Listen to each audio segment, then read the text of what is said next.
अब मैं एक उदाहरण देता हूं जिससे ये समझ में आ जाएगा कि हुड्डा साहब किस तरह की राजनीति कर रहे हैं। वो एक तरफ तो ये कह रहे हैं कि भाई हमने सीरियसली कहीं चुनाव लड़ा नहीं, ठीक है। दूसरी तरफ पूरे हिसार नगर निगम में 20 वार्ड है, जिसमें मेयर का चुनाव कांग्रेस बुरी तरह से आ रही।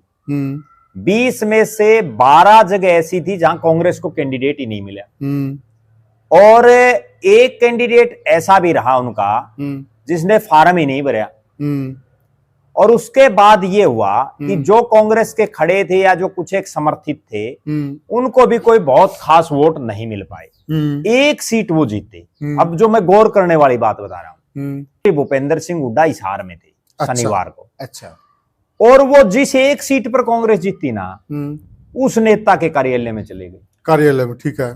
मतलब जहां जीते वहां तो ये क्रेडिट लेने के लिए कि हमारी वजह से कैंडिडेट जीत गया जी, ये हमारा आदमी है, बिल्कुल हुड्डा साहब पहुंच गए। ना वो मेयर के घर गए जो मेयर का कैंडिडेट था, ना जो लोग हारे उनके किसी के घर गए, बल्कि जाना तो उनको हार वाले घर जाना चाहिए था। भाई कोई बात नहीं, हार गया, अपने लड़ाई लड़ी, ठीक है, हार जीत लगी रहती है प्रजातंत्र में, नैतिकता के सब सांत्वना देने के हिसाब और से। जिस सीट पर वो जीते उस सीट पर वो जब्त ही पहुंच गई। तो इसका मतलब ये है कि अगर हार है तो भाई हम पल्ला झाड़ते, हमारा कोई लेना देना नहीं, और अगर जीत गए तो उसका क्रेडिट हमें है। ये सच्चाई है।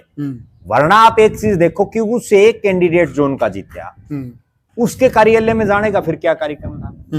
ठीक है बात, कितनी सीरियस बात है। अगर कोई समझने वाला हो